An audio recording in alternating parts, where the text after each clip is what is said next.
이번 이야기는 싫어. 인생을 바꾼 집 하편입니다. 그렇게 한동안은 그 여자 꿈은 꾸지 않았다. 어머니는 그 당시 교보생명이라네 그곳을 다니시고 아버지는 두산 중공업을 다니시고 두 분 다 바쁜 맞벌이 부부였다. 그런 꿈 이야기를 한다 해도 공부나 하라며 잔소리가 날아올 게 뻔했다. 아버지는 그때 노키아 휴대폰을 가지고 계셨다. 그 당시 휴대폰은 130만원 정도 했었고 어디에서나 전화를 할 수 있다는 것이 무지 신기하고 그런 휴대폰을 가지고 다니는 아버지는 왠지 멋져 보였다. 아버지가 퇴근하고 밥을 먹고 아버지는 산책을 하신다고 밖으로 나가셨다. 어머니는 아들! 집 전화기 어디 갔어? 모르겠는데요? 한번 찾아봐! 어머니는 무선 전화기를 종종 집에서 어디 뒀는지 까먹는 경우가 허다했다. 아빠 휴대폰으로 전화해봐봐! 네! 나 아버지 휴대폰으로 집에 전화를 했다.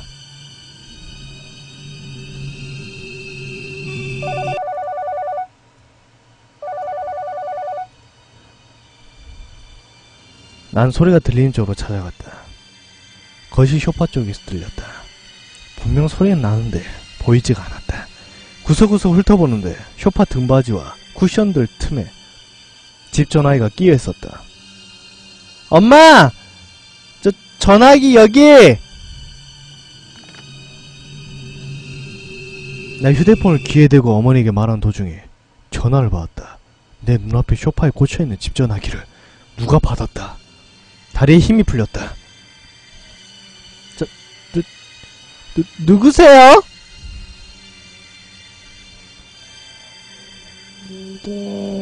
이게요예요. 내 눈앞에 있는 수화기에서 뭔가 알아듣지도 못할 말들이 새어나오고 있었다. 난 멍하니 휴대폰을 귀에 대고 정신나간 사람처럼 서 있었다. 그 순간 그 소리, 내가 몇 달 전에 현관 앞에 듣던 알아들을 수 없던 여자 소리, 그 소리였다. 난 휴대폰을 소파 위에 던지고는 내 방에 들어가 문을 닫았다. 그리고는 내 책상에 앉아서 손톱을 물어뜯기 시작했다. 이건 꿈이 아닌데, 현실인데, 대체 뭐야? 무슨 일이야? 분명히 이건 현실이 아닐 거야. 내가 잘못 들었나? 아닌데, 분명히 누군가 받았는데 혼선된 걸 수도 있잖아. 순간 어머니가 문을 열고 들어오셨다. 난 순간 깜짝 놀랐다. 왜 아들?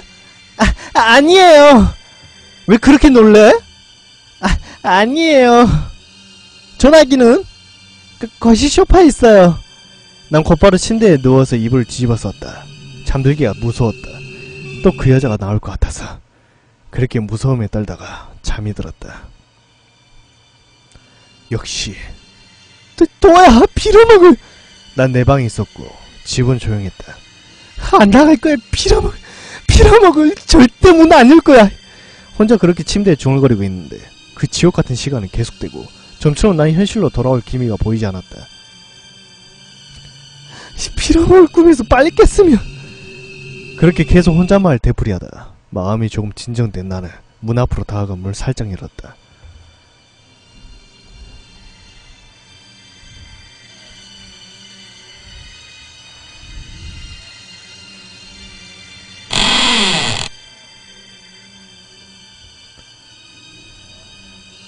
난 뒤로 넘어졌다. 그 여자는 내 방문에 바짝 달라붙어서 눈동자를 계속 굴리고 있었다. 죄송해 얼굴. 그리고 몇 초 후 그녀는 뒤로 돌아 거실을 배회하기 시작했다. 그리고는 그녀는 처음으로 거실 소파에 사뿐히 앉았다. 그리고 그녀는 입을 움직이기 시작했다.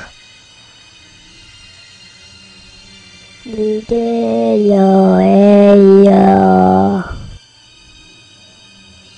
낮에 듣던 그 소리 또 떠들어대기 시작했다. 그 기분 나쁜 조잘거림을 시작했다. 심장이 미친듯이 뛰고 난 꿈에서 깼다. 이러다 죽을 것 같아. 그날 저녁 난 아버지, 어머니에게 이야기를 했다. 저기 우리 언제 이사가요? 야, 이사 온 지 얼마 됐다고 이사 타령이야? 저 이 집에 살기 싫어요. 갑자기 밥 먹다 말고 뭔 헛소리야! 이 집 이상해요. 계속 이상한 꿈만 꾸고 무서워요. 아버지는 어이없다는 듯 밥만 드셨고, 어머니는 맨날 컴퓨터 한다고 늦게 자니까 그렇잖아. 그 시간에 책이나 좀 보던가. 일찍 좀 자. 역시 내 이야기를 무시했다. 난 공부를 못하지 않았다. 반에서 10등 안에 들었다. 하지만 우리 누나, 종교에서 1, 2등을 하는 사람이라 내 성적 따위는 어머니 아버지에게 큰 기쁨을 드리지 못했다. 정말 난 죽을 것 같은데 왜 날 바보 취급하는 거야? 그 여잔 보이지 않았다. 몇 달간을. 6개월 정도가 지나 어느 날, 6개월이란 시간은 그 모든 것을 잊기에는 충분한 시간이었고, 고양이 울음소리 따위 그때마다 이어폰을 끼고 자는 걸로 해결했다. 누나는 부모님께 고양이 소리 안 들리냐고 물어봤지만 뭐 그닥 귀 기울여 듣지 않으면, 잘 들리지 않으면 신경 안 쓴다고 하더라. 내 방에서 더럽게 잠들리는데. 아무튼 어느 날 아버지가 술에 잔뜩 취해서 새벽 1시쯤 집에 들어오시다니 거실 소파에 바로 쓰러져 버리시더라. 어머니는 팔짱 끼고 쳐다보다가 방으로 들어가 버리셨고, 나도 그냥 방으로 들어가서 잠을 청했다. 갑자기 눈이 번쩍 뜨였다. 꿈이다. 그 빌어먹을 꿈. 다시금 그때의 기억이 떠오르며 공포감이 엄습해왔다. 역시 가만히 앉아서는 그 꿈이 깨지 않았다. 난 일어나 방문을 잡아당겼다. 그리고는 믿지 못할 광경이 눈앞에 펼쳐졌다. 아버지는 그 여자 무릎을 베고 누워 계셨고, 그 여자는 그런 아버지를 내려다보면서 희죽 웃고 있었다. 아버지 머리를 쓰다듬으며 뭐가 그리 즐거운지 희죽 기분 나쁜 웃음을 짓고 있었다. 그리고는 내 방 쪽으로 고개를 돌리더니 또 그 조절거림을 시작했다. 난 방문을 닫아버렸다.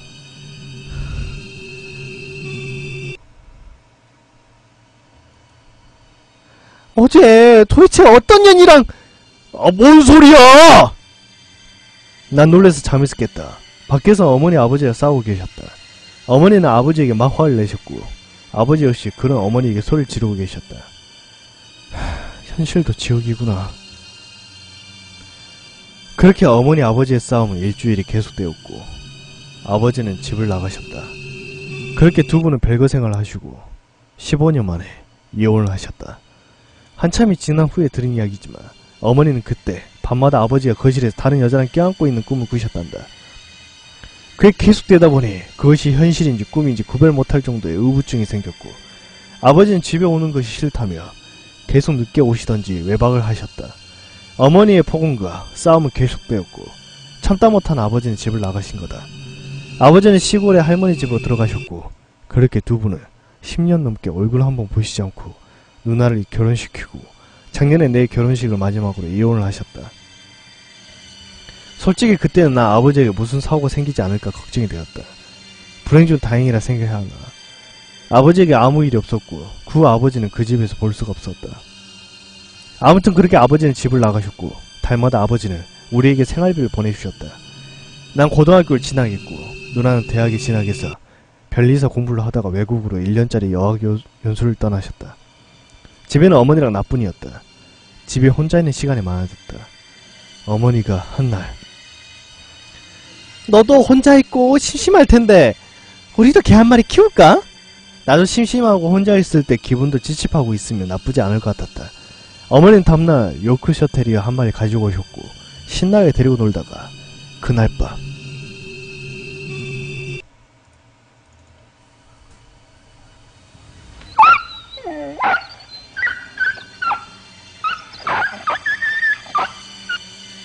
맞다. 개소리다. 난 그 소리에 잠에서 깼다. 무슨 생각인지 그냥 방문을 열었다. 그 개는 그렇게 아는 소리를 내면서 현관문을 벅벅 긋고 있었다. 밖으로 나가려고 하는 것 같았다. 내가 방문을 열자마자 내 방 쪽으로 뛰어들어와서 책상 밑으로 들어가 숨어버렸다. 뭐야, 왜 이러는 거야? 그렇게 개와 나는 혼숙을 했다. 아침에 학교를 가려고 현관문을 열었을 때 그 개는 미친듯이 밖으로 뛰어나와 달아나 버렸다. 미쳐 내가 잡을 틈도 없이.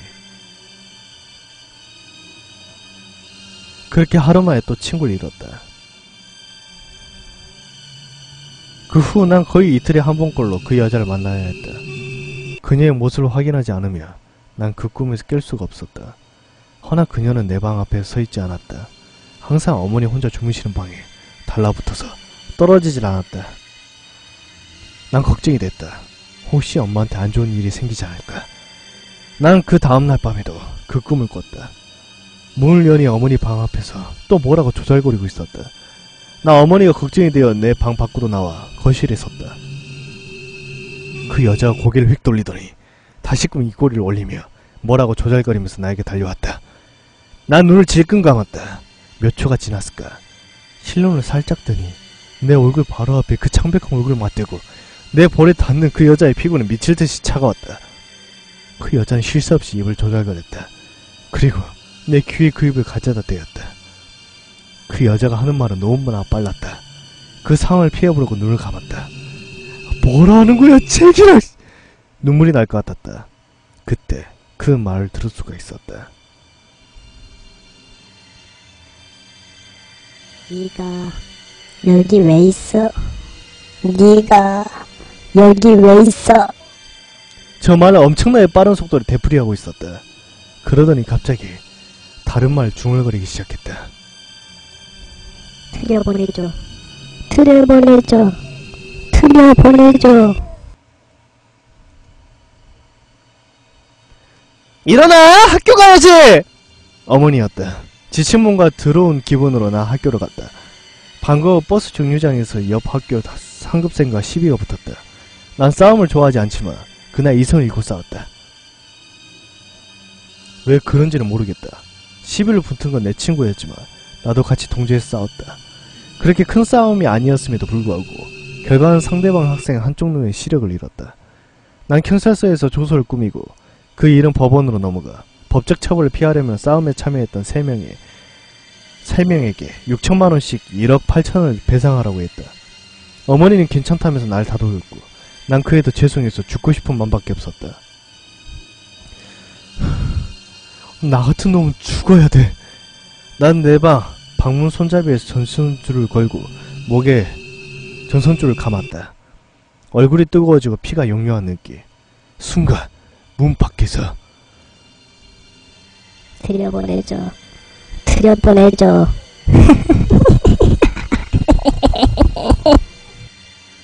전신이 번쩍 들었다.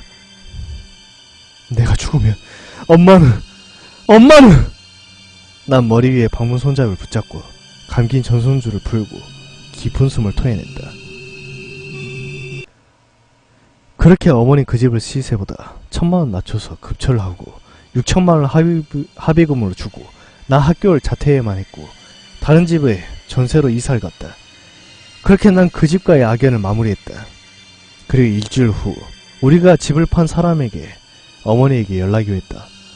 우편물이 자꾸 이쪽으로 온다고 우편물 온 거 찾아가라고. 어머니는 저에게 찾아오라며 시키셨고 하루 이틀 미루다가 그 근처에 갈 일이 생겨서 그 지랄같은 집으로 갔다.